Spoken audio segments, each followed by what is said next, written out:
today without Mr. Epstein? I don't know. Are you driving down to London tonight? Yes, somebody's taking us down here. You heard the news this afternoon, I believe. Yes. And Paul's already gone down? Yes. I see. You've no idea what your plans are for tomorrow? No, we'd just go and find out, you know. And just have to play everything by ear. Yes. I understand that Mr. Epstein was to be initiated here tomorrow. Yes. When was he coming up? Was he coming up in the afternoon? Tomorrow, just Monday, that's all we knew. Had you told him very much about the spiritual regeneration movement? Well, as much as we'd learned about spiritualism and various things of that nature, then we'd tried to pass on to him, and he was equally as interested as we are, as everybody should be. He wanted to know about life as much as we do. Had you spoken to him since since you became interested this weekend? No. I spoke to him Wednesday evening, the evening before we first saw Maharishi's lecture, and he was in great spirits. And when did he tell you that he'd like to be initiated? Well, when we arrived here on, I think Friday, we got a telephone call later that day to say that Brian would follow us up and be here Monday. Do you intend returning to Bangor before the end of this conference?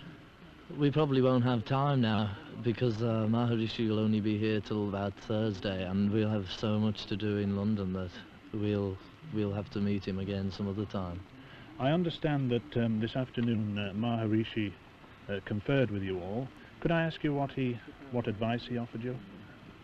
He told us to, not to get overwhelmed by grief, and to whatever thoughts we have of Brian, to keep them happy, because any thoughts we have of him will travel to him wherever he is. Had he ever met Mr. Epstein? No, but he was looking forward to meeting him.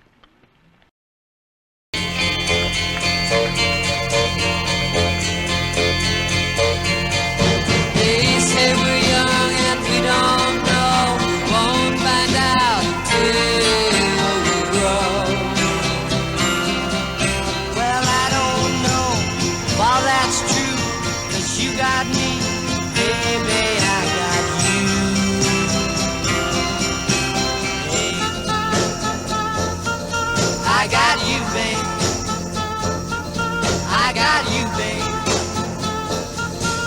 They say our love won't pay the rent, for it's earned, our money's all been spent.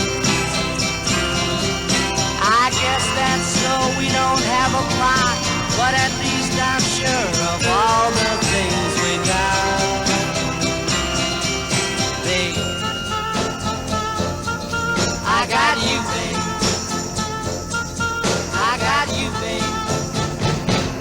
I got flowers in the spring. I got you to wear my ring. And when I'm sad, you're a clown.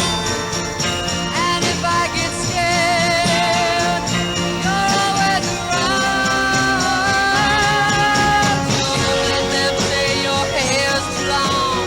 I don't care, with you I can't go wrong. Then put your little hand in mine. There ain't no hill or mountain we can't climb.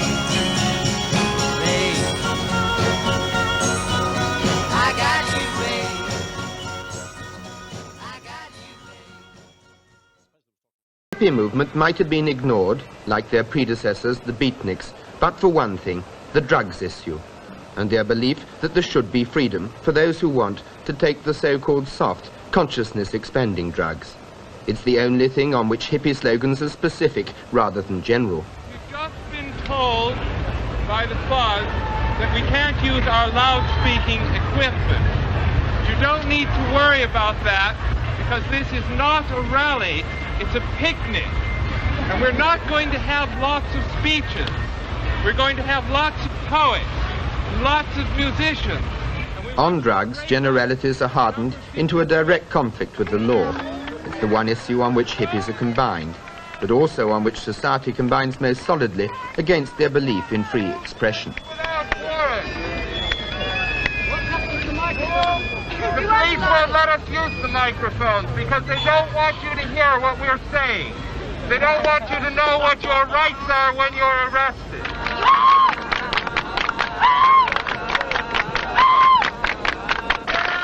Other ideas are vaguer, less articulate.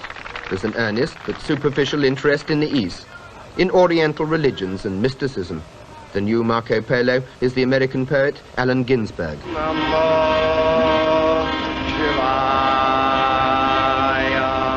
This may be the first generation for whom the search for romance actually does lead towards Shangri-La. Everyone wants to go to Nepal. Among other things, it grows the best hashish. But when the law intervenes, then is the time to do battle, with flowers. The phrase, flower power, is taken literally. If this is a revolution, its slogan is, make love, not war, and its weapons are carnations and Sweet William.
Beautiful people's clothes are distinctive.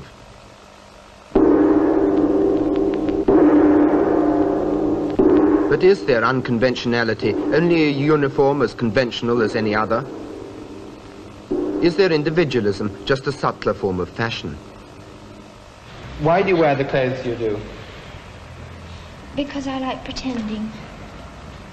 Pretending what? Well, if I'm dressed like this, I think I'm a fairy princess, but sometimes I think I'm a ton-up kid or cowboy or something like that, you know. What do you mean by a beautiful being? This, feeling beautiful or being good or being what? What do you mean by projecting being beauty? What you feel beautiful. I mean, Being I loved. feel beautiful most of the time anyway, and so do a lot of my friends. I realise not everybody does, that's why they have to groove around in sort of black and white. And that's the whole of their lives, that's their whole scene, black and white, you know. Well, I like to remain aloof, really, in dressing up in a sort of pretty and sexy and beautiful way. I hope that people react to me in a sort of happy way rather than getting personally involved with any sort of hang-ups I might have. And I've forgotten honestly entirely what I was trying to think about.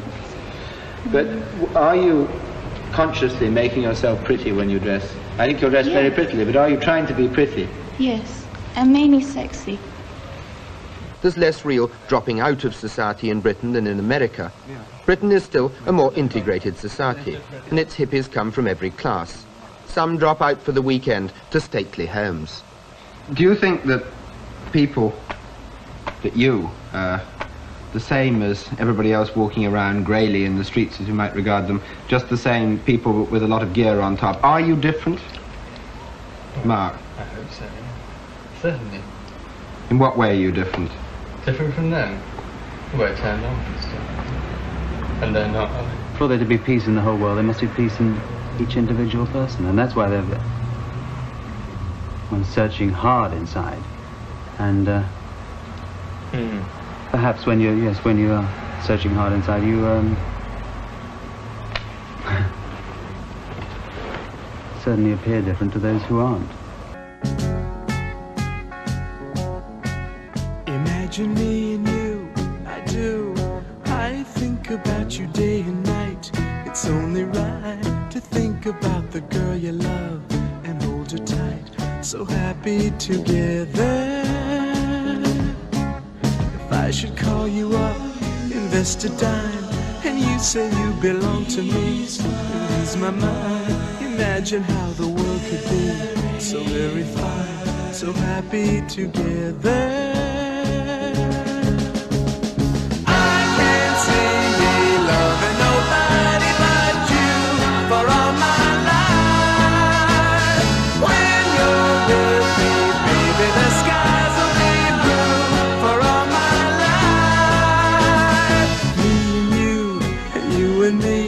No matter how they toss the dice, it had to be. The only one for me is you, and you for me, so happy together.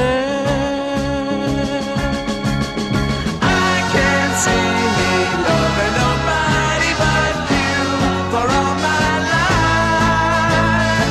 When you're with me, baby, the skies will be blue for all my life. Me and you, and you and me, no matter how they toss the dice, it had to be. The only one for me is you, and you for me, so happy together.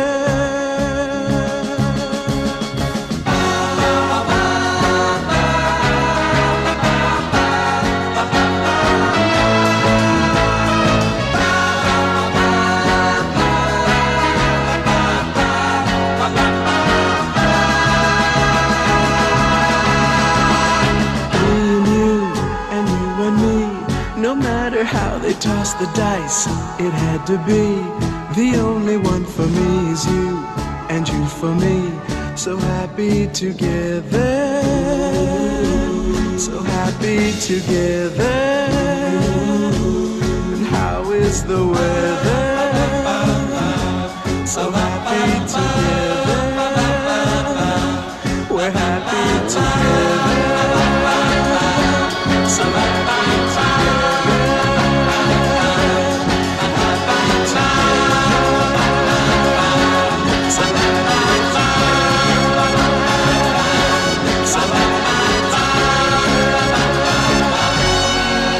But is flower power, are these ideas really important? Isn't it more important how these people live? Their interest in pop, in things visual, in the present.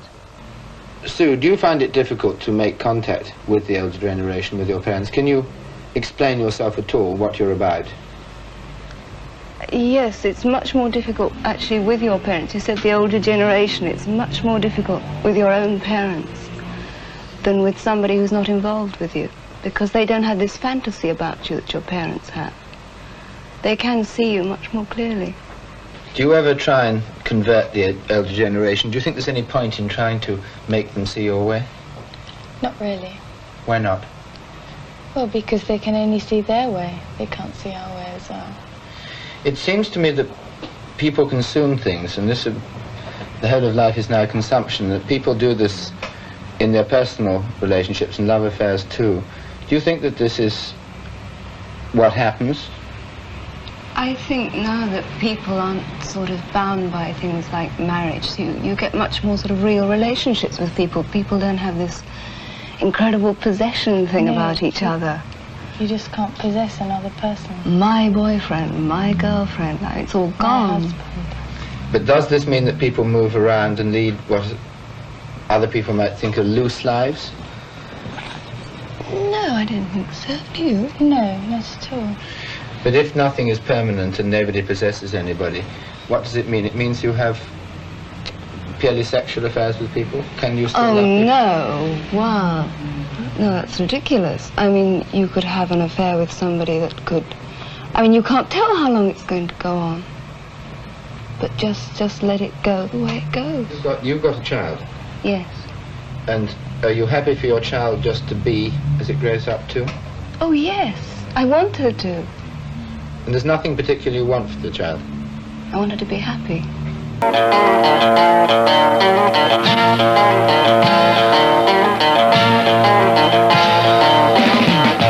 local rock group down the street is trying hard to learn their song. They serenade the weekend squad who just came out to mow his lawn. Another Pleasant Valley Sunday, charcoal burning everywhere. Rows of houses that are all the same, and no one seems to care. So Mrs. Gray, she's proud today because the roses are in bloom. Mr. Green, he's so serene, he's got a TV in every room. Another Pleasant Valley Sunday,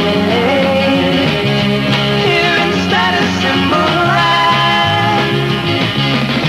Mothers complain about how hard life is, and the kids just don't understand. A creature of comfort goes, they only know my soul, make it hard for me to see. My thoughts all seem to stray to places far away. I need a change of scenery.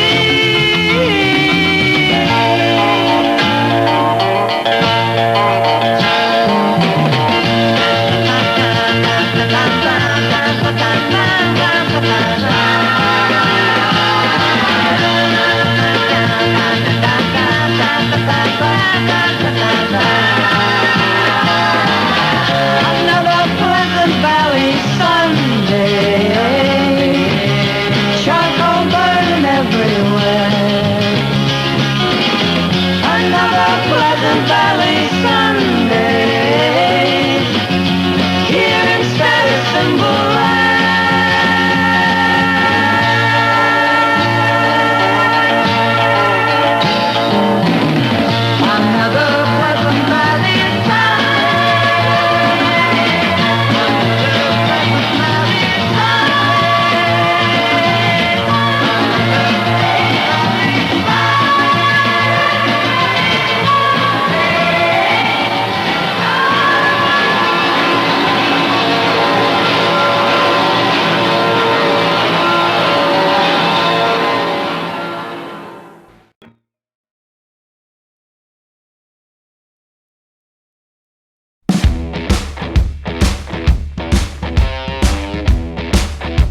still see,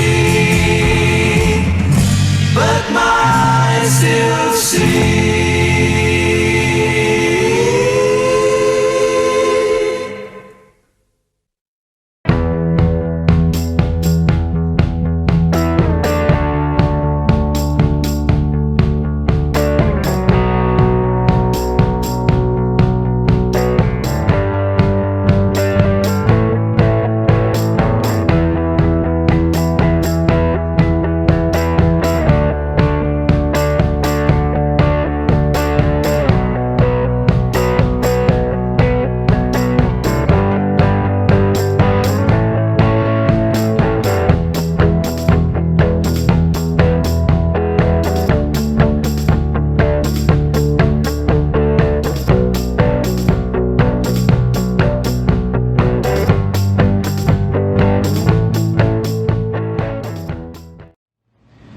Do you not think that, can I come back to love?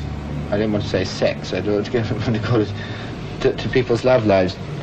Do you think that if people move about in the way that you implied and consume each other, do you think that they are not bound to be hurting each other by that? No, because they have the same attitudes. What do you think? I don't know anything about love. You don't know anything about love? No. You've never been in love with anybody? No. Well, when you are in love with somebody, don't you hope it'll go on forever? I don't think I could ever love anybody for long enough to go on forever. There's so many people to love. I mean, you can't just love exclusively one person and love them. But when you get, you're both beautiful and young girls, when you get older, isn't it a rather grim prospect, when here you are, colourful and young, and you look at the grey people who you can't break through to, the older generation, but when you're the older generation, don't you begin to want some permanences? You're assuming that all we are is the clothes we wear and the way we look. I mean, that's the least important thing about any of us. That's just decorations and paraphernalia.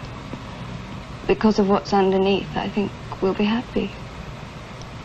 Because there is something underneath. We don't need a convention of clothes, a convention of anything. It's all changing. Because the underneath is constant. And what sort of world do you think this is going to produce? Very beautiful world. Very beautiful world. Paradise. Is this just a lot of fun, dressing up in a lot of gear? Or is there a mood of real rejection, of search for a new morality in a difficult world, in a world which encourages people to consume everything, and therefore to live in the present? Certainly the slogan, "Make love, not war," is more hopeful and moral than its opposite would be. There are many echoes of almost religious search for a better life, and yet there's a lot that's phony. Movement or masquerade, in the end the hippies may have little effect by their dropping out of society. But at least they've given society something to think about.